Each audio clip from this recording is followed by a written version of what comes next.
Galerinha concurseira! Tudo certinho? Tudo bonzinho? É isso aí.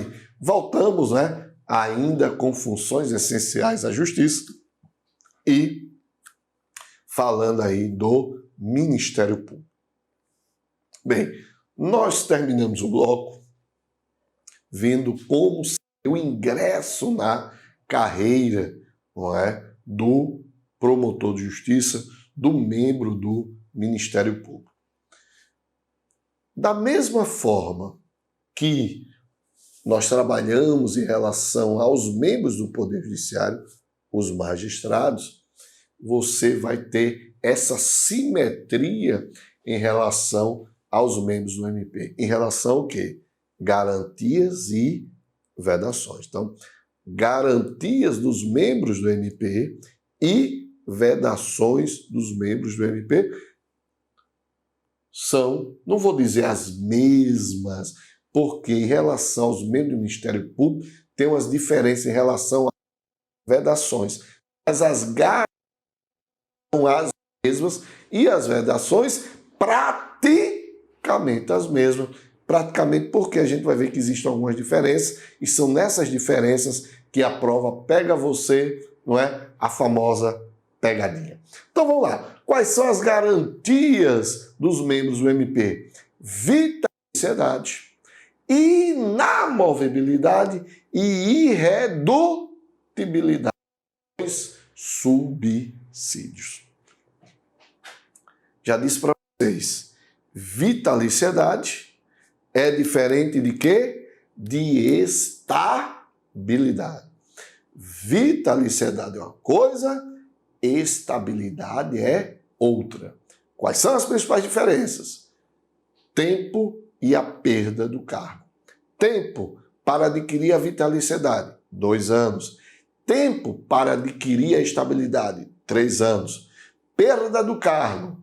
Estabilidade. Quem tem estabilidade pode perder o cargo mediante o quê? Sentença judicial transitada julgado e processo administrativo disciplinar. Quem possui vitaliciedade só pode perder o cargo através de quê? Sentença judicial com trânsito em julgado. Essa é a vitaliciedade. Existe outra? Claro, existe aquela da inamovibilidade. Estão lembrados que garantia essa? É aquela questão do movimento, né? Do movimento. Então, inamovível quer dizer que o cara vai ficar sem movimentar-se. Mas veja, que essa inamovibilidade não é uma punição não, pelo amor de Deus, não pense isso não. Lembre-se que ele, estão lembrados do juiz que eu falei sobre isso? A mesma coisa do MP. O MP só poderá ser removido por interesse próprio ou, obviamente, vai ter uma exceção que nada é absoluto, ou por motivo de interesse público. Cuidado para... Então a ideia é que o MP só vai ser removido por interesse próprio, essa é a regra. Isso quer dizer o quê? Lembrando, vamos lá, mesmo o exemplo que eu peguei para juiz, vou pegar para MP. Questão lá de Gravatar. O cara está lá em Gravatar, sendo promotor de justiça lá em Gravatar, cidade maravilhosa, tranquila, né? O cara está tomando vinho, aqueles vinhos maravilhosos, aquele clima maravilhoso. Aí o que ele pensa? Opa, peraí, eu quero sair daqui não. Tá vindo promoção aí para outras comarcas, para Olinda, para Recife, para Paulista, para Jaboatão. Eu não quero, quero ficar aqui. E ele vai ser removido? Não. Ele vai ficar. Todavia, uma exceção.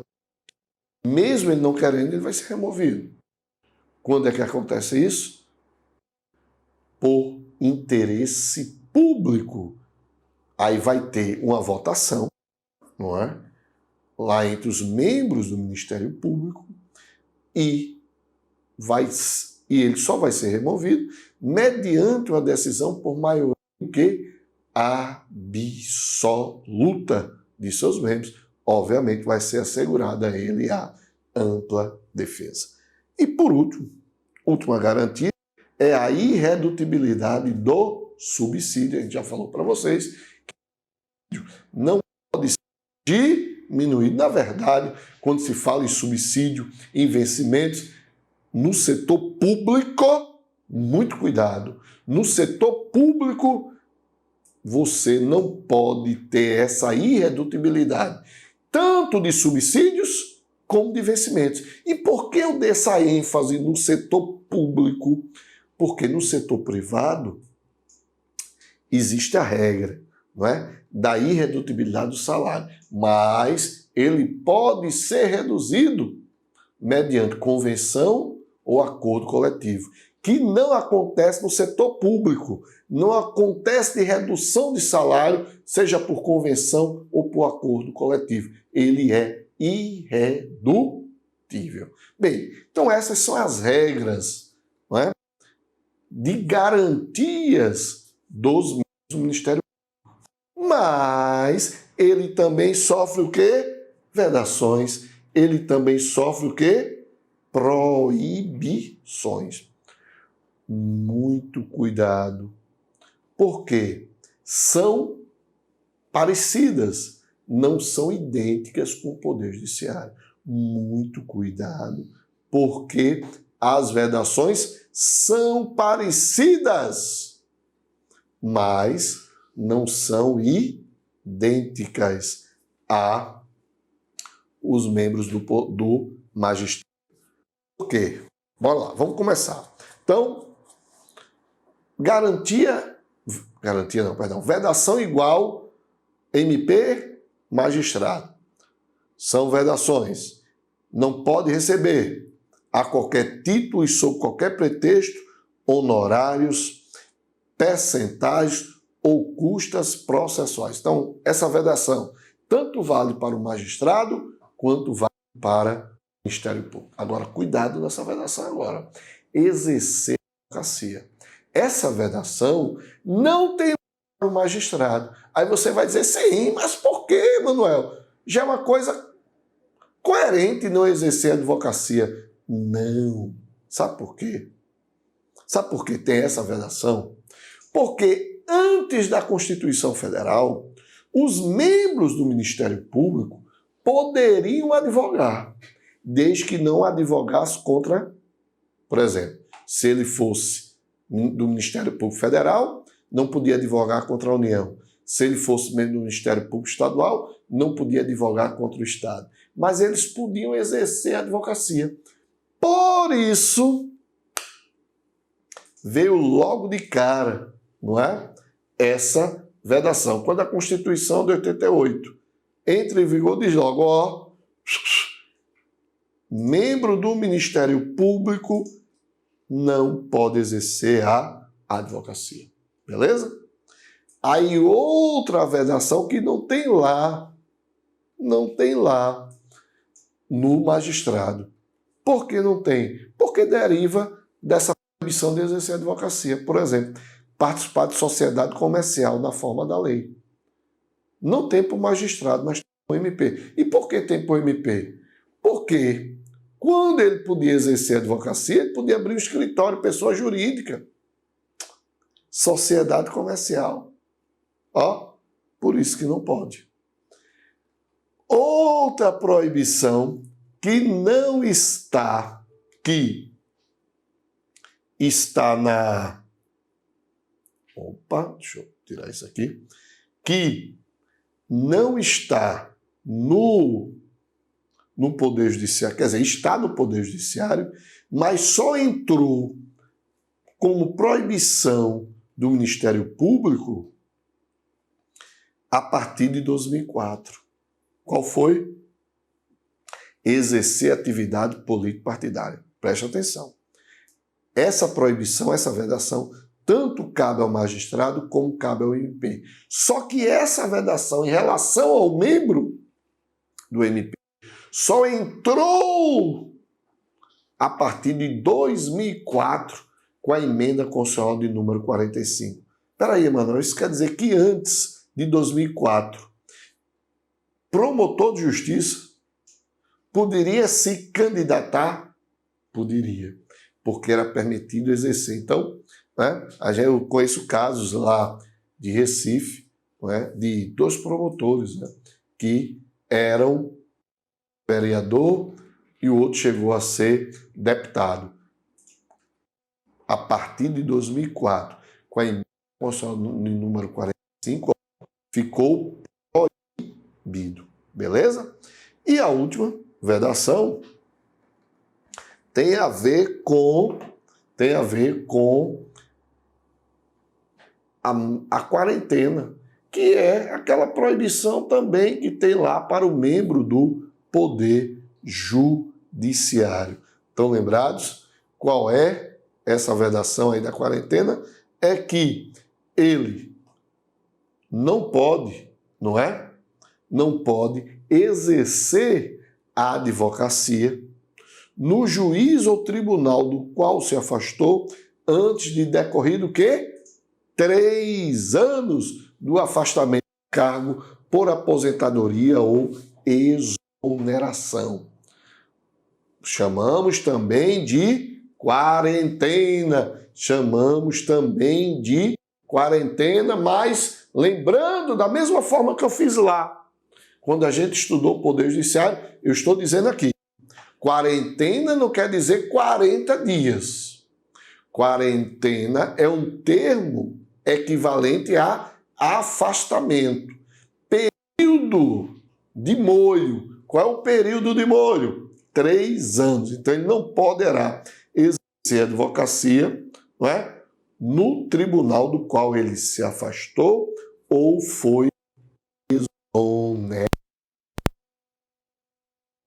Cuidado, é aposentado ou exonerado, não é demitido. Então, no qual ele se afastou por motivo de aposentadoria ou exoneração. Cuidado que na prova coloca demissão. Não é demissão. Demissão é penalidade. Aqui é exoneração. Exoneração não é penalidade. Tá certo? Tranquilo? Muito bem. E, por último, a última vedação é também, da mesma forma que os membros do magistério, ele também é proibido aos membros do Ministério Público receber a qualquer título ou pretexto auxílios ou contribuições de pessoas físicas, entidades públicas ou privadas, ressalvadas as exceções previstas em lei. Que exceções são essas? Existe uma exceção, que é a mesma dos membros do magistério, os membros dos magistrados, que é qual? Auxílio moradia. Então, auxílio moradia pode receber, porque está prevista em lei. Muito bem. Meus amigos, e quais são as funções, quais são as competências, quais são as funções institucionais do Ministério Público? Bem, essas funções institucionais do Ministério Público, ou competências, ou matérias na qual ele pode atuar, estão previstas lá no artigo 129 da nossa Constituição Federal, e o rol não é taxativo, tá? Emanuel, quer dizer um rol não taxativo? Quer dizer o seguinte, que outras funções institucionais podem ser acrescentadas ao artigo 129, não sendo aquelas as únicas. Outras, né, podem ser acrescentadas. Ou seja, o rol é exemplificativo, o rol é não taxativo. Bora lá. Primeira função institucional, promover, presta atenção, privativamente a ação penal pública. Promover privativamente a ação penal pública. Meus amigos, você pode estar pensando, mas isso eu já sabia. Sabia não. Porque antes da Constituição, a ação penal pública não era privativa do Ministério Público. Não é? Você pegar o Código processo penal, ou é o artigo 21, artigo 26, não lembro agora, não é? Que tratava do processo judicialiforme. Olha o nome da historinha aí. Processo judicialiforme, que permitia que nas infrações, né, de contravenção penal, podia o delegado ou o juiz, né, entrar com a ação. Com a Constituição Federal, ele determina, opa, você, Ministério Público, é agora o titular privativo da ação penal pública, seja ela condicionada, seja ela incondicionada. Só você e mais ninguém. Também é competência do MP zelar pelo efetivo respeito dos poderes públicos e dos serviços de relevância pública aos direitos assegurados nesta Constituição, promovendo as medidas necessárias à sua garantia. Também compete ao MP promover o inquérito civil e a ação civil pública, né? A famosa ACP. Cuidado aí. A ação penal pública, ela é privativa do MP. A ação penal pública é privativa do MP. A ação civil pública, o inquérito civil não é privativo do MP. Isso quer dizer, outras pessoas também possuem legitimidade para entrar com ação civil pública ou inquérito civil. Bem, mas falando do MP, ele tem legitimidade para promover tanto o inquérito civil como a ação civil pública para a proteção de quê? Para a proteção do patrimônio público, não é? E social, para a proteção do meio ambiente e de outros interesses difusos e coletivos. Eita, aí neguinho já deve estar pensando, né? Pô, que danado é direitos difusos. Qual o conceito de direitos coletivos? Ora, interesses difusos são aqueles que abrangem um número indeterminado de pessoas. E essas pessoas estão unidas pelas mesmas circunstâncias de fato, né? A indeterminação dos seus titulares é a característica fundamental desses interesses. O que seria o interesse difuso? O meio ambiente, né? Então, o meio ambiente é o interesse difuso. Por quê? Porque o meio ambiente interessa o número indeterminado de pessoas. Eu não posso determinar, né, um número de pessoas. Quando o artigo 125 da Constituição diz o meio ambiente é o bem de todos, é o direito de todos. O meio ambiente ecologicamente protegido é um direito de todos. É um direito que difuso.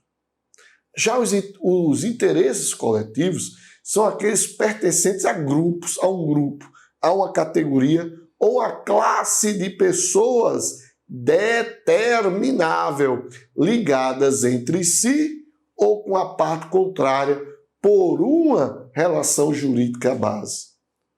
Vejam, qual o exemplo? Uma associação, um sindicato. Então, seriam interesses, né, de grupos, de categorias ou de classes. Tá certo? Beleza? Muito bem.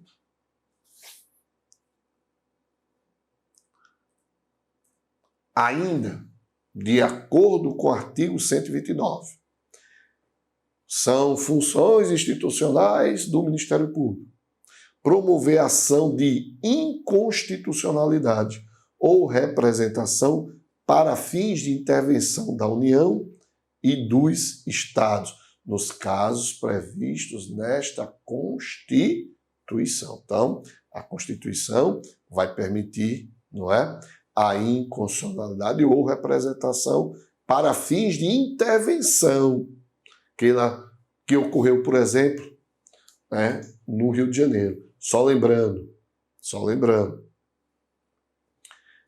só pode a União intervir nos estados naqueles casos previstos constitucionalmente. E a União não pode intervir em municípios, tá? A não ser aqueles municípios que integram, não é, os seus territórios. A não ser isso, não pode. Quem intervém nos municípios são os estados. Defender judicialmente os direitos e interesses das populações indígenas. Não é do índio. O índio matou alguém. Quem vai defender ele é o MP? Não, quem vai defender ele é o advogado. Agora, estão invadindo terras que são tradicionalmente ocupadas pelos índios, as famosas reservas indígenas. Opa! Vai o MP defender judicialmente. Por quê? Porque trata-se de um direito, de um interesse das populações indígenas. Expedir notificações nos procedimentos administrativos de sua competência, requisitando informações e documentos para instruí-los na forma de lei complementar respectiva. Inciso 7º. Exercer o controle externo da atividade policial na forma de lei complementar. Muito cuidado. Quando ele diz exercer o controle externo, não quer dizer que o delegado, a autoridade policial vai estar subordinada ao MP. Não. O MP vai fazer aquela fiscalização. Inclusive, nesse inciso 7º, abrange, né, ao Ministério Público ele exercer poderes investigatórios. Esse inciso 7º, além de dar ele essa fiscalização da atividade policial, dá ele poderes investigativos. Então, o Ministério Público ele pode investigar. Então, essa ideia de investigação não é apenas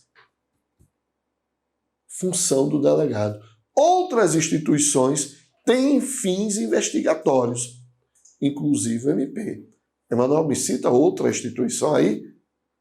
Congresso Nacional, através de CPI, Comissão Parlamentar de Inquérito. Então, o poder de investigação não é apenas da autoridade policial. Outros órgãos, com previsão legal, é claro, podem investigar, inclusive o Ministério Público. 8º, requisitar diligências investigatórias e instauração de inquérito policial, indicados os fundamentos jurídicos de suas manifestações processuais. Então, o Ministério Público, primeiro, ele pode requisitar a abertura de inquérito policial. Existia uma divergência doutrinária se o Ministério Público, quando ele requisitar, se o delegado tinha obrigação de abrir o inquérito policial. Hoje, a doutrina majoritária diz que sim, o delegado tem que fazer a abertura do inquérito policial. E também requisitar diligências. Quando o Ministério Público requisita, o delegado, da mesma forma, ele tem que acatar e fazer. Exercer outras funções que lhe forem conferidas, desde que compatíveis com sua finalidade, sendo-lhe vedada a representação judicial e a consultoria jurídica de entidades públicas. Ora, claro, o Ministério Público, ele é o órgão fiscalizador. O Ministério Público não é advogado de ninguém. O Ministério Público tem a sua função determinada pela nossa Constituição. Constituição Federal e a função dele não é advogar para qualquer órgão. Essa questão de advogar fica com a Procuradoria, que a gente vai ver com a famosa advocacia. Não é? A Advocacia Geral da União faz parte aí, a Advocacia Geral da União, são os procuradores que, o nome é procurador, viu? Mas exercem a função como advogado. Apesar do nome procurador, exercem a função de advogado. Não confundir procurador da República com procuradores. Procurador da República é aquele membro do Ministério Público Federal. Procurador da República, membro do Ministério Público Federal. Procurador. Procurador autárquico, por exemplo, membro da Advocacia Geral da União. Beleza? Tranquilo? Então, mais um bloco aí, né, finalizado aí sobre o Ministério Público. E já já eu volto.